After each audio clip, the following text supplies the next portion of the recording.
Salut Carla, Coucou! comment vas-tu? Très bien, et toi? Parfaitement bien, et je crois même que c'est la première fois que je fais une webcam dans une voiture, tiens. Eh ben voilà, faut toujours une première fois, c'est l'impro. Comme à la maison, hein, c'est pareil. C'est ça, donc Carla, toi tu es, je crois, la plus jeune du groupe, hein, parce que tu as Oui, 19 ans, tu es la c'est nouvelle ça. des Marseillais, tu fais partie des 5 nouveaux, tu as plein de choses à dire, je me trompe pas? Oui, plein de Voilà, choses à dire, parce que je vois que beaucoup de personnes parlent sur mon dos, donc eh ben, je vais y répondre. Hein. exactement, donc en gros, histoire de donner l'eau à la bouche aux personnes qui nous regardent, on va parler d'Antonin, parce qu'il a fait Oui, de plusieurs interviews, et dedans, il te taille ouais. quand Je même vois pas qu'ils mal. parlent beaucoup de moi. Il parle beaucoup de toi. On va parler de Rawel, ta pire ennemie. Oui. On va parler de Fanny, ta seconde pire ennemie. On va parler de Kim. On va parler de tes projets. On va faire la séquence qui est le plus. Vous restez avec nous à la maison, c'est tout de suite après le jingle.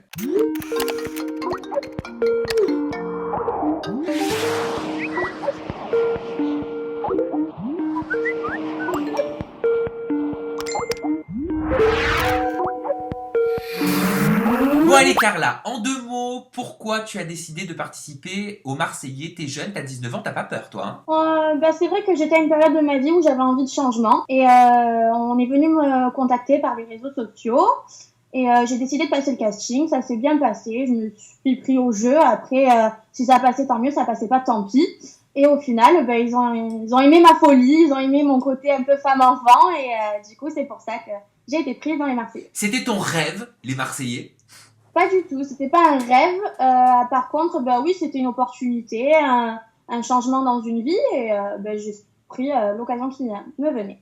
L'intégration, pas trop compliqué? Je sais que c'est très difficile quand on est nouveau. Bah, pour le coup, moi, j'ai été très bien intégrée par les anciens, j'ai pas eu de mal. Au contraire, c'est plus avec les nouveaux que c'est pas passé qu'avec les anciens pour moi. Tu dis que tu as été casté sur les réseaux sociaux, mais est-ce que tu es sûr que tu n'as pas été casté grâce à Antonin? Parce que ça, c'est un point Alors, important de pour, l'interview. pour répondre à cette question-là, Antonin ne m'a pas du tout aidé à rentrer dans les Marseillais, il n'a rien à voir. On m'a castée toute seule, donc je n'ai pas eu besoin de lui. Bien au contraire, je sais qu'il y a pas mal de personnes qui m'ont dit ça, que c'était grâce à Antonin que j'étais venue, que j'avais pas le droit de le trahir, et non, pas du tout. Je suis venue par mes propres moyens et non pas par Antonin. T'es sûr que tu n'es pas amnésique? Alors, c'est pas moi qui le dis, c'est Antonin, hein. Alors, non, moi, je vais vous dire la réelle histoire. Je suis sortie pendant un an avec son cousin. Il y a eu des Pascal. hauts, des bas avec son cousin Pascal, où on s'est quittés, on s'est remis ensemble. Ça n'avait rien de sérieux entre nous deux. Mais c'est vrai que pour le coup, moi, ça a toujours été un petit premier amour. Et Antonin, je ne l'avais jamais vu. Je ne l'ai jamais vu. Et ce qui s'est passé, c'est qu'en novembre, quand j'ai passé mon casting, j'étais donc célibataire parce qu'on venait de se disputer avec Pascal. Et du coup, je n'avais plus de nouvelles de lui. Donc, c'est pour ça aussi que j'étais partie dans l'émission parce que j'avais envie de passer à autre chose. Et à ce moment-là, pour le soir de Noël d'ailleurs, le 24 au soir de Noël, j'ai eu un appel donc de Pascal. Donc forcément, moi j'avais encore des sentiments pour lui. Il m'a appelé en me disant qu'il avait besoin de me voir, qu'il était pas bien. Du coup, ce soir-là, on s'est vu. Et il a essayé un petit peu de savoir ce que j'allais faire les prochains jours. Ouais. Et du coup, j'ai un peu compris qu'il était au courant que je participais dans l'émission. Et c'est vrai que W9 avait en quelque sorte un peu contacté Pascal aussi pour qu'il participe à cette émission-là. Ils avaient passé le casting avec lui aussi. Et comme moi, j'étais sûre de partir, du coup, on en a parlé tous les deux. Et de là, il a appelé son cousin. Et là, Pascal m'a dit que Antonin allait l'aider à le faire rentrer plus facilement. Et de là, il a passé un coup de fil à Antonin en disant que donc moi, je participais à cette émission-là et qu'il fallait à tout prix que je le voie et qu'on fasse donc une réunion pour essayer en fait de faire rentrer Pascal parce qu'il avait envie d'avoir son cousin avec lui. Alors, j'ai quand même quelques questions à te poser par rapport à ça, pour qu'on comprenne bien. Alors, tu es sorti avec Pascal, le cousin germain d'Antonin, pendant un an. Et en un an, tu n'as jamais vu Antonin. Non, jamais. Enfin, il y a eu des hauts, des bas. Avec Pascal, c'était pas un homme très sérieux en soi, donc on était un couple. Enfin, moi, je le voyais comme un couple, mais peut-être que lui, c'était pas le cas. Et c'est vrai que je n'ai jamais vu Antonin. En fait, la seule fois où je l'ai vu, c'est le jour où on a fait dans cette réunion, quelques D'accord. jours avant l'émission. Mais tu savais qu'il était participant, enfin pilier des Marseillais depuis Oui, quelques années. oui, oui, ça, bien sûr, je le savais, Ok, j'étais au courant. Et pas de ok. souci. Comment Pascal a su que toi, tu avais passé le casting pour intégrer les Marseillais? Alors, ça, je sais pas. Je n'ai aucune idée là-dessus, à part qu'il a été au courant que je participais à cette émission. Et du coup, le jour où il m'a rappelé, moi, forcément, j'étais quand même en quelque sorte un peu naïve parce que j'avais encore des sentiments pour lui. J'y étais et du coup, il m'a fait comprendre que lui aussi, il avait passé le casting, mais que rien n'était sûr. Et du coup, il a joué avec mes sentiments pour que j'essaye de le faire rentrer en fait dans cette aventure. Il a surtout parlé de l'aventure de l'émission. Il m'a expliqué un peu comment étaient les autres. Il m'a expliqué que voilà, il avait envie un petit peu de casser ce groupe de quatuor parce qu'il trouvait ça pas normal que lui, il a été mis de côté en fait, alors que dès le départ, Antonin était présent dans les Martyrs. Il voulait casser quel groupe? Casser le groupe Julien, Kevin, Jess et Steph. Donc c'était la volonté d'Antonin de casser le groupe des Oui. Quatuors cette saison dans les Marseillais en Afrique. C'est ça. Est-ce qu'il y est arrivé? Vous verrez. Je pense qu'avec la discussion qu'on a eue, la grosse dispute avec Antonin et les autres, je pense que j'ai tout fait du coup pour pas que ça marche, parce qu'au final il m'a dit certaines choses sur Kevin, certaines choses sur Jess, sur Steph, et au final moi j'ai fait mon propre avis en étant dans l'aventure, et je me suis aperçue qu'au final ce qu'il me racontait d'eux, c'était pas le cas en fait. Moi, Jess, elle a toujours été là pour moi, ça a toujours été la première à me défendre lors des disputes que j'ai pu avoir avec les autres. Kevin, je me suis aperçue, malgré que voilà, ce soit quelqu'un de différent quand il s'agit de filles, hormis ça, quand on avait des discussions, qu'on parlait sur Antonin, qu'on pouvait parler sur les autres, je me suis aperçue qu'il était sincère et que c'était vrai tout ce qu'il me racontait. Antonin, il est clair, il dit que tu avais une stratégie, que ta stratégie était de charmer Kevin et ensuite de développer ton histoire d'amour avec Pascal, son cousin, au moment où il arriverait. Est-ce que c'est vraiment ce que tu comptais faire? Alors, ce n'était pas du tout le cas. Moi, j'ai demandé, donc, parce que forcément, j'étais pour faire rentrer Pascal dès le début, comment faire, en fait, pour faire rentrer Pascal le plus rapidement possible. Ouais. Et de là, Antonin m'a dit que je devais jouer avec Kevin, le prendre pour un idiot, parce que, au moins, ça lui apprendrait une leçon aussi. Et comme ça, si je venais à fauter un petit peu avec Kevin, ça pourrait pousser Pascal à revenir dans l'émission, étant donné que Kevin et Pascal se connaissaient dans le passé. D'accord, donc ce que te reproche en fait Antonin, c'était sa stratégie à lui, selon toi. Oui, c'est ça. Donc moi, au final, Kevin, pour le coup, dès le début, il ne m'intéressait pas parce que pour le coup, j'avais encore des sentiments envers Pascal. Et c'est petit à petit que j'ai eu un réel coup de cœur avec Kevin.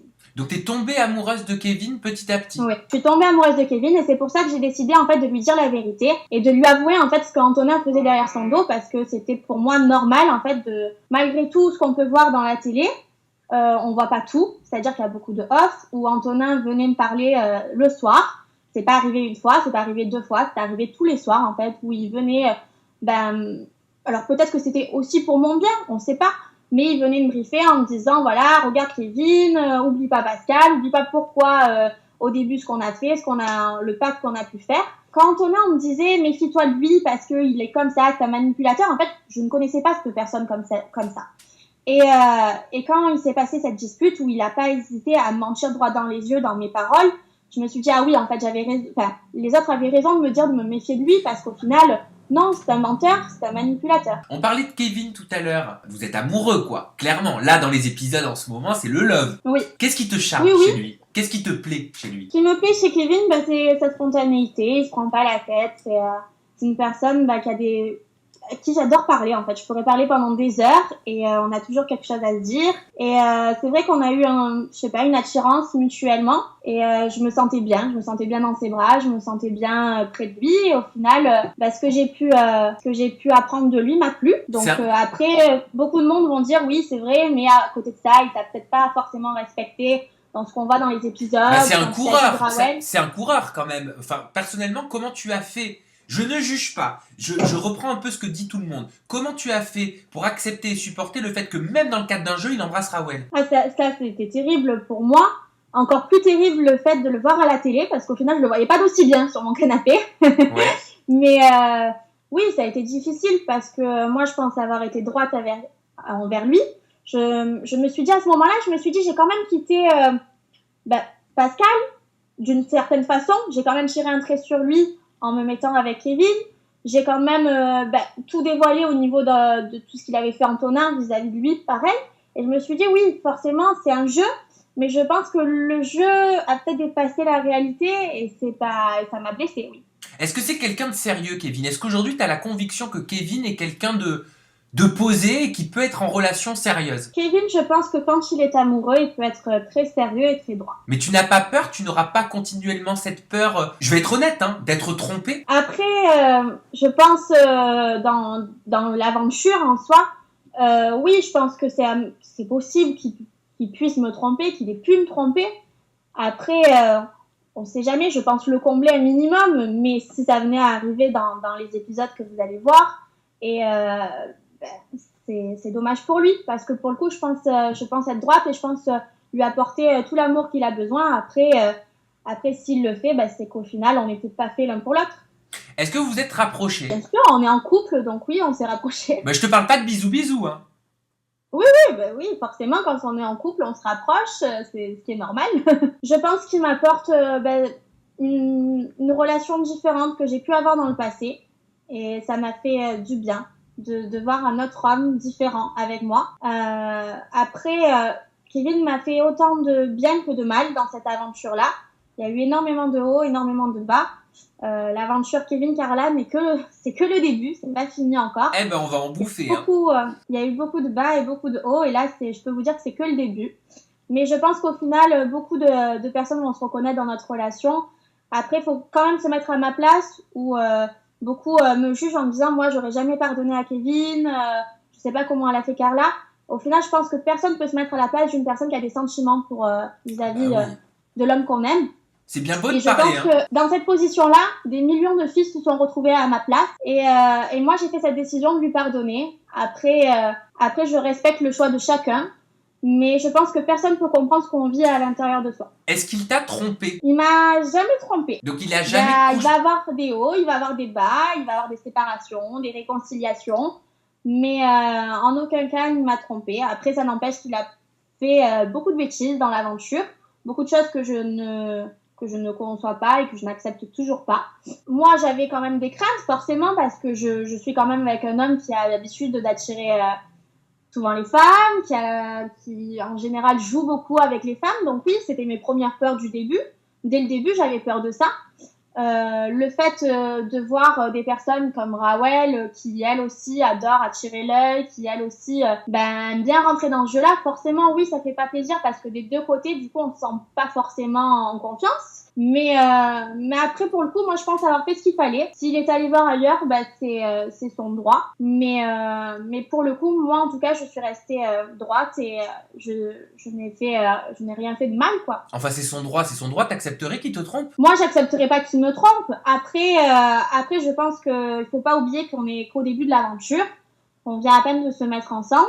Je pense que Kevin n'était peut-être pas sûr des sentiments qu'il avait envers moi. Oui, voilà, ils vont se développer. Mais tu dis, c'est que le début de l'aventure. Pourtant, sur les réseaux sociaux, moi j'ai vu plein de photos où vous semblez avoir officialisé votre couple. Vous verrez, c'est à la fin des Marseillais si au final on a été ensemble ou... Oui, non, mais on n'est pas dans les princes... ensemble ou pas. On n'est pas dans les princes de l'amour. L'intrigue, c'est pas censé être quand même qui repart en couple avec qui. Oui, mais bon, c'est un peu la question que tout le monde se pose si on est toujours ensemble. Oui, donc, mais ces photos, je les invente pas, ces photos où vous êtes tout le temps ensemble, presque la tête collée serrée, je les invente pas. Ah, on s'apprécie beaucoup avec Kevin. Vous vous fréquentez? On se voit souvent, oui, on se voit souvent. Vous avez des projets? Pour ma part, moi j'ai des projets, il a les siens. Oui, voilà, il y a un petit changement de décor, mais c'est normal. Carla a eu un petit souci de batterie, donc on passe de la voiture à la maison. Vous suivez ma vie, au moins. Voilà, au moins on aura deux décors différents en une seule webcam, et ça aussi c'est une première. Alors, la question que j'allais te poser, c'était, on va mettre des si. Donc si toi et Kevin, ça continue, voilà, on a compris que pour l'instant vous étiez ensemble dans les Marseillais, qu'il allait y avoir des hauts et des bas. Mais si ça se poursuit de cette façon, est-ce que toi tu te sentirais de vivre avec Kevin, de partager un appartement, d'avoir une vie de couple, quoi? Si ça a continué avec Kevin après l'aventure, oui, pourquoi pas. C'est quelqu'un qui m'a beaucoup touchée, je me suis beaucoup attachée parce que dans une maison comme celle-ci où on n'a plus de repères, où on n'a pas beaucoup de nouvelles de nos proches, c'est vrai que du coup nos liens qu'on forme avec les uns et les autres sont beaucoup plus forts. Donc forcément les sentiments sont multipliés. Et c'est vrai que Kevin, ça a été une très belle rencontre pour moi dans l'aventure. Et qu'est-ce qui se passe avec Rawel? Parce que Rawel, moi, elle m'a confié en interview, elle m'a dit bon, oui, Kevin, il me plaît, mais Kevin, si je lui mets le grappin dessus, c'est parce que je veux me venger de Carla. Qu'est-ce que tu lui as fait pour qu'elle te déteste autant, quoi? Alors, Rawan ne lui ai jamais rien fait. Je pense que c'est juste ma tête qui lui revient pas. Ne s'est rien passé. Pour le coup, moi, je n'ai jamais parlé d'elle parce qu'elle ne m'intéresse pas. C'est pas le genre de fille que je côtoie dans la vie de tous les jours. Donc, en soi, je n'ai jamais parlé d'elle. Ça a toujours été elle qui a été dans l'histoire, Kevin et moi. J'avais l'impression de former un trio, alors qu'au final, je te demandais pas d'y être. En fait, simplement, je vivais mon aventure avec Kevin. Mais non, elle avait toujours envie de se mêler de ce qui la regarde pas. Et c'est pour ça que ça n'a pas du tout collé avec elle. Puis c'est pas le genre de fille que j'ai envie de côtoyer. Mais Voilà. pourquoi est-ce qu'elle fait ça, Raoul? Certains disent que, moi j'ai vu des tweets passer comme quoi elle vit à travers toi. D'ailleurs, tu l'as retweeté en disant qu'elle a besoin de ton histoire avec Kevin pour pouvoir exister dans le programme. Tu le penses? J'ai l'impression qu'elle a besoin de moi pour exister dans le programme parce qu'au final, toutes les histoires qui peuvent en tirer d'elle sont à mon sujet ou au sujet de Kevin et moi. Donc, et encore une fois, dans l'interview, elle parle de moi parce que je pense que vraiment dans l'aventure, j'ai été, je pense, la personne qui l'a mis le plus en avant au final. Et puis, tant pis, c'est pas grave. Après, c'est juste que ça a été un petit peu lourd, oui, de vivre avec une fille comme ça tout au long de l'aventure. Mais après, pour le coup, je la vois plus, c'est très bien. Je me porte très bien. Elle m'a dit que tu étais fausse, que tu te donnais une image devant, mais que tu étais complètement différente en dehors du tournage. Elle me dit que tu as une double personnalité, une double image. Qu'est-ce que tu lui réponds? Personnellement, j'ai rien à répondre parce que ce qu'elle dit, c'est faux. Et j'ai pas envie d'apporter de l'importance à une personne comme ça. J'ai été moi-même, je pense être la plus jeune, donc être la personne qui calcule le moins en soi, parce que je suis venue dans une aventure où je savais pas ce qu'il fallait faire pour se mettre plus en avant, vraiment. J'ai vécu mon aventure comme je peux vivre dans ma vie. J'ai eu une histoire d'amour, il y a eu des hauts, des bas, comme je peux l'avoir dans ma vie en fait. Après, en soi, je ne me suis pas baignée forcément des histoires des uns des autres parce que ça ne m'intéresse pas. Pour ma part, je suis personne pour juger les autres. Donc, je me suis occupée de ma vie. Après, il y a eu des histoires qui me touchaient parce que forcément, il y a eu des amis comme Jess, comme même Montaigne avec qui je me suis quand même bien entendue dans l'aventure. Donc, forcément, quand je me sentais un petit peu concernée par l'histoire, je disais mon point de vue. Mais sinon, après, le reste, franchement, je m'en fiche complètement. En fait, moi, ce qui m'importe, c'est mon histoire. Oui, bien sûr. Ouais. Moi, elle rigolait en gros un petit peu de votre couple, hein, je vais te dire la vérité. Tu l'as vu de toute façon la séquence. Elle me disait que Kevin était complètement faux avec toi, qu'il en avait rien à foutre, entre guillemets, de toi. Est-ce que tu penses qu'elle a raison? Moi, je pense qu'elle a tort. Et je pense que c'est même difficile à l'accepter qu'au final, avec moi, ce soit différent plutôt qu'avec elle. Après, on n'est pas là pour se battre pour un homme. Vraiment, je m'en fiche. En soi, je pense que je suis beaucoup plus respectable qu'elle et que c'est peut-être pour ça qu'il a eu un regard différent sur moi. Après, ce qu'elle fait, elle, je m'en fiche royalement, vraiment. Ce qu'elle peut penser, ce qu'elle pense. Moi, je pense qu'au niveau, à la télé, on voit ce qui se passe. Pour ma part, moi, j'ai aucun mal à ce qui se passe à la télé. C'est exactement ce qui se passait dans l'aventure. Elle a toujours cherché à se mêler des histoires qui ne la concernaient pas. Et au final, c'est dommage pour elle parce qu'elle a une mauvaise image et au final, c'est ce qu'elle est. Pour le coup, il n'y a pas d'histoire de télé, on est resté nous-mêmes dans l'aventure et ce qu'elle montre, c'est elle. Donc c'est dommage parce que moi, j'apprécie pas ce genre de film. Bon, écoute, ma petite Carla, je te remercie pour cette interview. On va se retrouver dans une prochaine séquence pour la séquence qui est le plus et la séquence des tweets. Je rappelle ton Twitter. Alors, il est très simple, c'est @carlamoro. Il apparaît sur votre écran. Ça, c'est si vous avez envie de contacter Carla ou d'approfondir cette interview avec elle. Le hashtag de l'émission, c'est le hashtag Websam ou alors le hashtag Websam Carla pour réagir. On vous fait plein de bisous. Je t'embrasse, ma petite Carla, et on se donne rendez-vous pour la séquence qui est le plus et la séquence tweet. Gros bisous. Merci.